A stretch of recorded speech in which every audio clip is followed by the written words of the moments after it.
आपका स्वागत है। आज का चैप्टर द डी प्लान, जिसमें बताऊंगा कि प्रधानमंत्री नरेंद्र मोदी ने आतंकी और उसके आकाओं को मिट्टी में मिलाने की जो प्रतिज्ञा दोहराई है वो पूरी कैसे होने वाली है, आतंकियों को जड़ से खत्म करने के लिए क्या हो रहा है। इस बीच एक और बड़ी ब्रेकिंग न्यूज। कुपवाड़ा में कल हमलावरों की गोलियों का शिकार हुए गुलाम रसूल मागरे की मौत की खबर आ रही है। अज्ञात हमलावरों ने उनके घर में गोली मारी थी।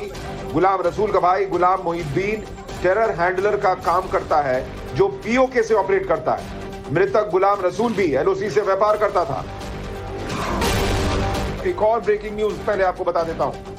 पाकिस्तानियों का वीजा रद्द करने के फैसले के बाद 24 अप्रैल से 531 पाकिस्तानी नागरिकों को अब तक वापस भेजा जा चुका है, जबकि पाकिस्तान से 843 भारतीय अब तक वापस भारत लौटे हैं। ये अटारी बॉर्डर से भारत और पाकिस्तान के लोगों की आवाजाही का आधिकारिक आंकड़ा है।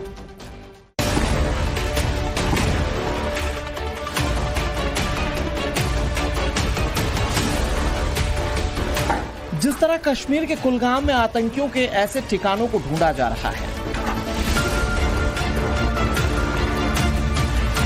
जिस तरह एक एक कर कश्मीर के एक्टिव आतंकियों के घरों को जमींदोज किया जा रहा है, जिस तरह पहलगाम आतंक साइट से लेकर प्रत्यक्षदर्शियों से जानकारी हासिल कर एनआईए ने पाकिस्तानी भूमिका की तलाश शुरू की है। मसलन एनआईए की टीम ने कोलकाता में मृतक बितान अधिकारी की पत्नी से मुलाकात की। आपको लग सकता है कि यही नरेंद्र मोदी का आतंकियों को मिट्टी में मिलाने वाला सुपर एक्शन है, लेकिन टाइम्स नाउ भारत आपको बताना चाहता है कि ये तो बस आतंकियों के खिलाफ धार लगाना भर है। भारत का असली एक्शन अभी कहीं और है।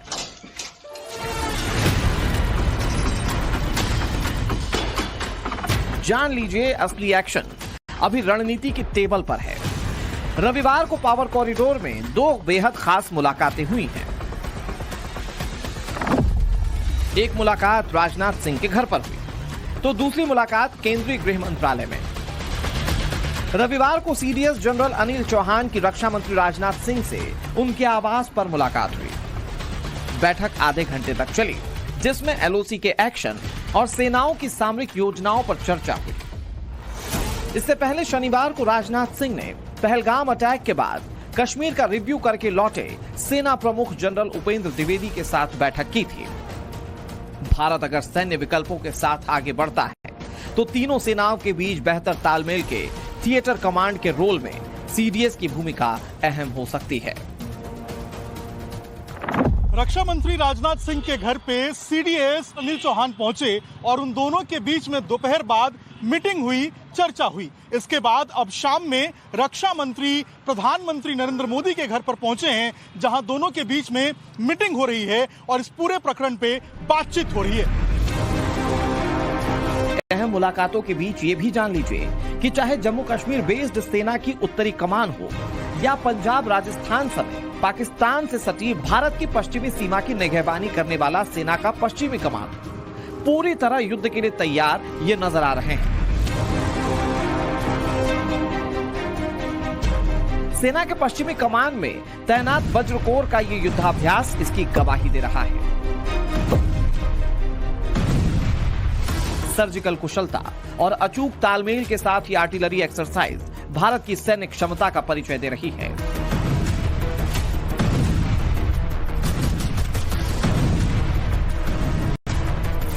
भारतीय सेनाओं की जल थल नभ को भेदने वाली क्षमता पर कोई संदेह कभी नहीं रहा, लेकिन पहलगाम अटैक के बाद भारत की रणनीति को मांझने के लिए रविवार की दूसरी अहम बैठक बीएसएफ के डीजी दलजीत सिंह चौधरी ने की, जब वो केंद्रीय गृह मंत्रालय पहुंचे। मौजूदा हालात में बीएसएफ डीजी की केंद्रीय गृह मंत्रालय में बैठक को बहुत अहम माना जा रहा है।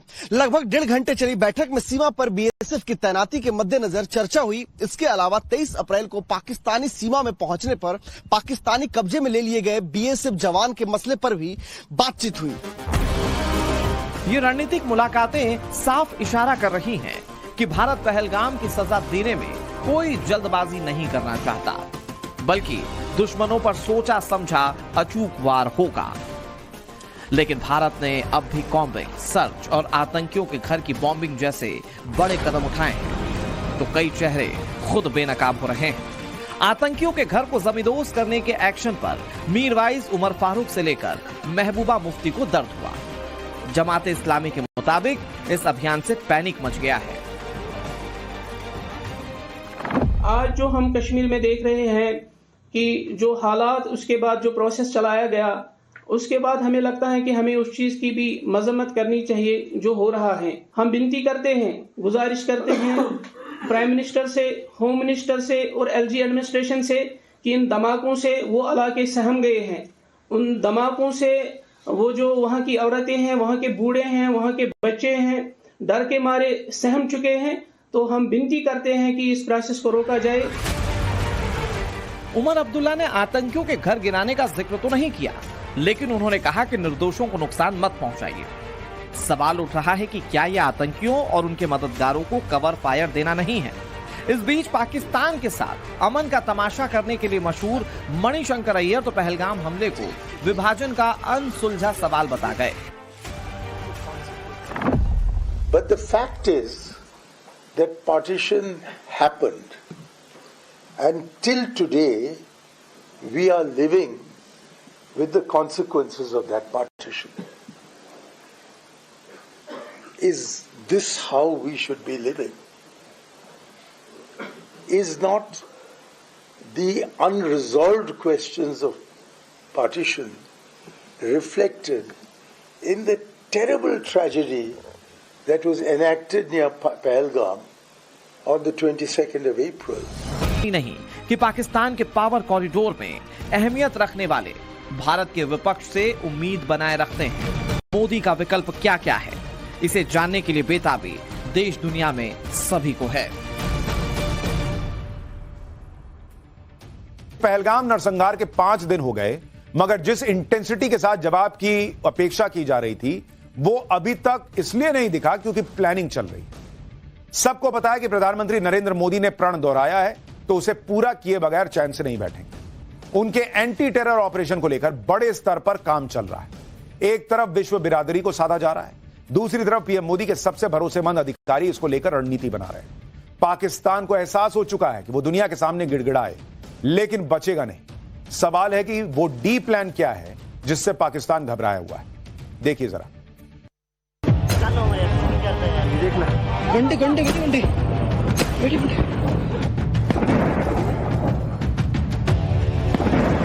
नया भारत किसी को छेड़ता नहीं, लेकिन अगर किसी ने छेड़ा है तब उसको छोड़ेगा भी नहीं। किसी पे क्या हुआ है? हमारा धर्म है आतताइयों से मारना, खाना, गुंडागर्दी वालों को सबक सिखाना, ये भी हमारा धर्म है। The time for words is over and the time for action is now.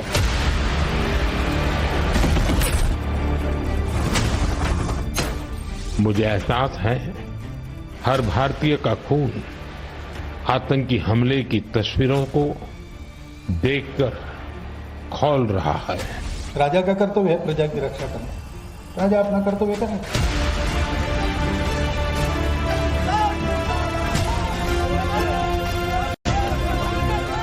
And we want the strongest response to the Pakistani military and administration. पीड़ित परिवारों को फिर भरोसा देता हूं, उन्हें न्याय मिलेगा, न्याय मिलकर रहेगा। पहलगाम को लहूलुहान करने वाले पिशाचों और उनके पालकों के समूल नाश की जब विध्वंसक पटकथा लिखी जा रही है, जब आतंकिस्तान को इंच इंच ध्वस्त करने वाली फुल प्रूफ स्ट्रेटजी बन रही है, प्रधानमंत्री नरेंद्र मोदी की प्रतिशोध वाली प्रतिज्ञा की पूर्णता के लिए जब पिछले 5 रोज से महीन और सटीक रणनीति बन रही है, जब शत्रुओं की छाती पर अपेक्षा से ज्यादा मारक क्षमता वाले बारूदी प्रहार करने की तैयारी चल रही है, धर्म और अधर्म के इस युद्ध में जब प्रचंड दंड निर्धारित किया जा रहा है, जब सरहद से लेकर लुटियंस में पावर सेंटर तक हलचल तेज है, जब रेड फाइल पर डेथ वारंट साइन किया जा चुका है, तब बेहिसाब तीव्रता से पलटवार करने वाली रणनीति बनाने वालों के सेंटर में खड़ा है ये शख्स जो एंटी टेरर ऑपरेशन का मास्टरमाइंड है, जो असंभव को संभव करने के लिए विश्वविख्यात है, जो हिंद पर नापाक नजर रखने वालों का काल है, जिसका नाम अजीत डोभाल है। पाकिस्तान किसी भी न्यूक्लियर वॉर में के बाद पाकिस्तान राष्ट्र नहीं रहेगा, भारत फिर भी रहेगा। We, if we are in the defensive offense, we will see where the balance of equilibrium is. When our core interests are involved, there is no question of peace at any cost.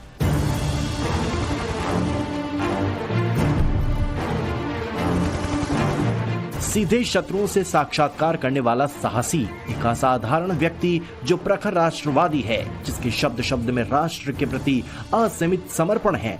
वो super brain वाली शख्सियत जिसका पल पल 140 करोड़ की आबादी वाले देश की सुरक्षा के लिए मिशन है, जो नेपथ्य में रहकर भी हिंदुस्तान के शत्रु देशों के लिए अंतर्राष्ट्रीय स्तर की टेंशन है। Certainly, the tolerance threshold for terrorism is very low. We certainly would not like to make our citizens as sitting ducks for the terrorists who come and do this thing. जो हिंदुस्तान की आत्मा पर इस हमले के चंद घंटे बाद से ही एक्शन में है, वो अजीत डोवाल ताबड़तोड़ बैठकें कर रहे हैं, मुलाकातें कर रहे हैं, दुश्मनों के आंगन में ऐसी तबाही लाने के स्क्रिप्ट लिख रहे हैं जो जहरीले जिन्ना के जिहादी वारिसों की अगली 7 पुश्तों को याद रहेगी। लेकिन बारूदी प्रतिकार के लिए उठी आवाज की तीव्रता के हिसाब से जब अब दहशतगर्दों पर आघात नहीं हुआ है, तब देश के 140 करोड़ आबादी के मन में ये सवाल उठ रहा है कि मोदी और डोवाल के दिमाग में इस वक्त क्या चल रहा है। आतंकिस्तान को ध्वस्त करने का कौन सा प्लान बन रहा है? क्या डायरेक्ट वार होगा या डिफेंसिव ऑफेंस वाली स्ट्रेटेजी बन रही है? निरपराध हिंदुओं का खून बहाने वालों का हिसाब करने के लिए बेचैन हिंदुस्तानियों के दिमाग में घूम रहे इन सवालों का जवाब हम जानेंगे, मगर ये जान लीजिए कि इससे पहले जब जब आतंकी अड्डों पर पलटवार हुआ तब थोड़ा वक्त लगा था। साल 2016 में उरी में हमला हुआ था। एलओसी के पास हुए इस आतंकी हमले में जब 19 जवान शहीद हो गए थे, जब सेना ने इसका बदला लिया था, तभी करीब 10 दिनों का वक्त लगा था। 18 सितंबर को उरी अटैक हुआ था और 29 सितंबर को पीओके में आतंकियों के लॉन्च पैड पर सर्जिकल स्ट्राइक हुई थी। इसके बाद जब 2019 में पुलवामा हुआ था तो उसका प्रतिकार करने में एक दिन और ज्यादा लगा था। 14 फरवरी 2019 को सीआरपीएफ के काफिले पर आतंकी हमला हुआ था, जिसमें 26 जवान शहीद हुए थे, लेकिन उसका बारूदी जवाब दिया था 26 फरवरी को। इस बार उससे भी ज्यादा इंटेंसिटी के साथ जवाब का प्रण लिया है प्रधानमंत्री ने। आतंकी हमले के बाद पहली दफा विश्व बिरादरी को चेताते हुए जवाब देने की शपथ ली है।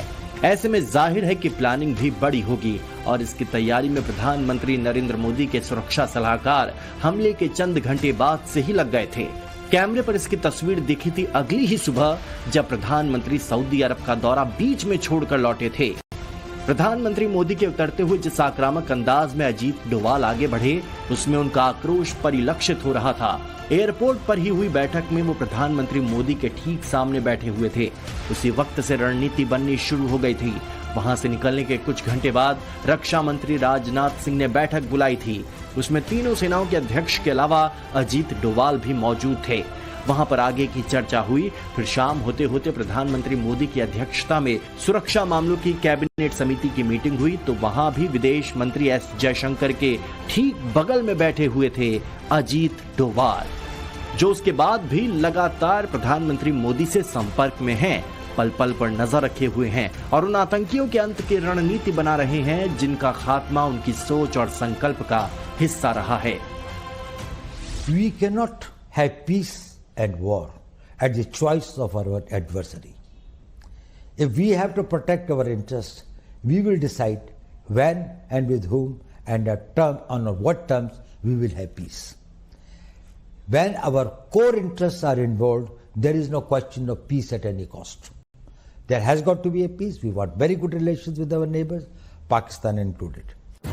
प्रधानमंत्री मोदी के साथ साथ अजीत डोवाल पर इसलिए भी देश की नजर है क्योंकि पिछली बार आतंकियों की जरूरत के जवाब में जब जब एक्शन हुआ तब रणनीति के सेंटर में थे अजीत डोवाल। 2016 में उड़ी हमले के तुरंत बाद पीएम मोदी के साथ उच्च स्तरीय सुरक्षा बैठक की, सेना के स्पेशल फोर्सेस के साथ सीक्रेट ऑपरेशन की प्लानिंग की, पीओके में आतंकी लॉन्च पैड्स पर सटीक और सीमित हमले का फैसला लिया गया और फिर जो हुआ वो इतिहास बन गया।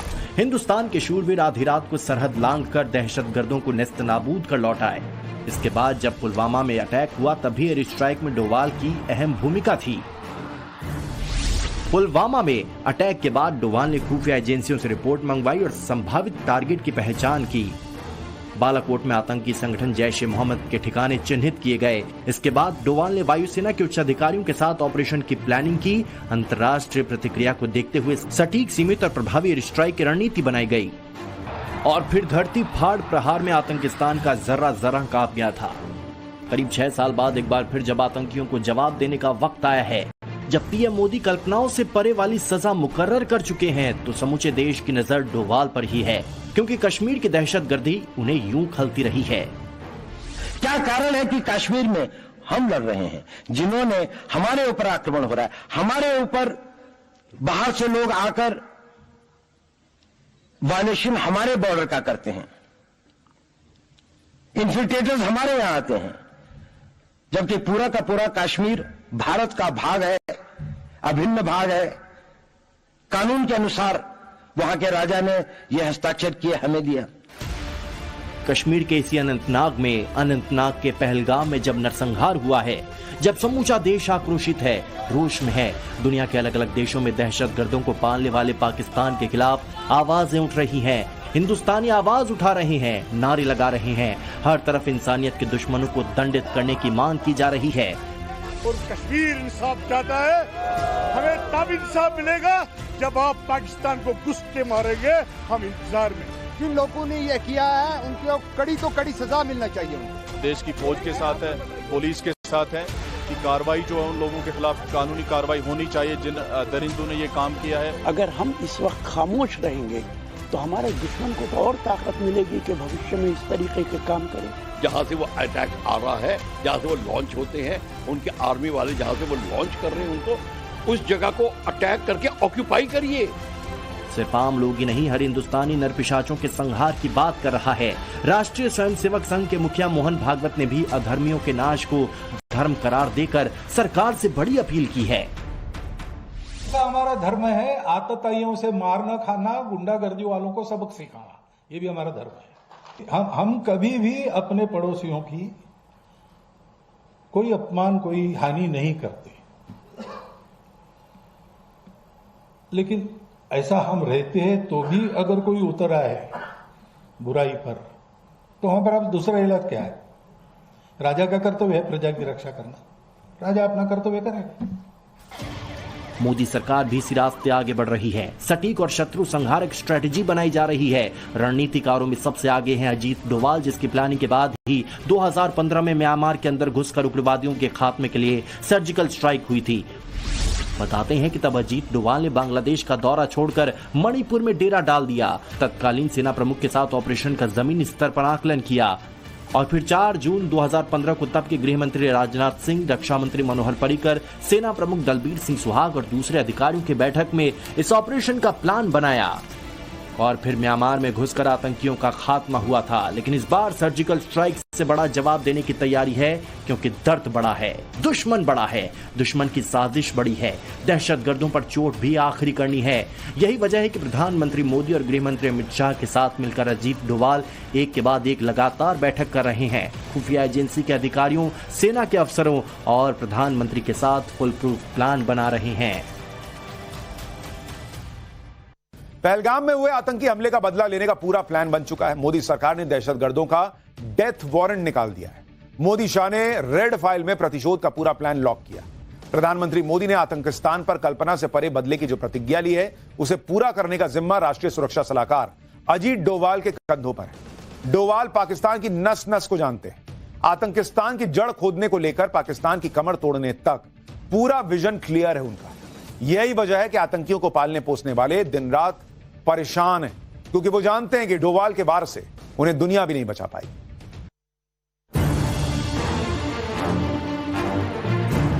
ये दृश्य है उस बैठक की जब सुरक्षा मामलों की कैबिनेट समिति बैठी थी दहशतगर्दों को विध्वंसक जवाब देने के लिए। सेंटर में प्रधानमंत्री थे और उनके दोनों तरफ मंत्री और अधिकारी बैठे हुए थे। हिंदुस्तान के प्रधान के हाथ में एक फाइल थी। फाइल के साथ बैठे प्रधानमंत्री मोदी 2.5 घंटे तक सबको सुनते भी रहे और सुनाते भी रहे। बैठक में मौजूद अमित शाह के हाथ में भी एक रेड फाइल थी। अगले दिन शाम में ऐसी ही 3 फाइल और एस जयशंकर के साथ अमित शाह राष्ट्रपति से मिलने पहुंचे थे। ऐसे में लोगों के मन में सवाल है कि इस रेड फाइल में क्या है? क्या रेड फाइल में ही फाइनल स्ट्रेटजी है? क्या पीएम मोदी के दोनों विश्वस्त मंत्री राष्ट्रपति को फाइनल प्लान बताने गए थे? क्योंकि राष्ट्रपति ही तीनों सेना के अध्यक्ष हैं और सर्वोच्च कमांडर के हस्ताक्षर के बाद ही महायुद्ध शुरू हो सकता है। युद्ध कब होगा, कैसा होगा, इसको लेकर तमाम चर्चाओं के बीच प्रधानमंत्री नरेंद्र मोदी ने एक बार फिर से न्याय की प्रतिज्ञा दोहराई है।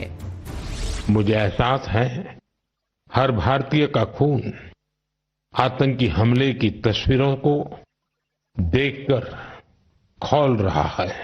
पूरा विश्व आतंकवाद के खिलाफ हमारी लड़ाई में 140 करोड़ भारतीयों के साथ खड़ा है। मैं पीड़ित परिवारों को फिर भरोसा देता हूं, उन्हें न्याय मिलेगा, न्याय मिलकर रहेगा। प्रधानमंत्री को पता है कि देश के आक्रोश का स्तर क्या है, देश क्या चाहता है।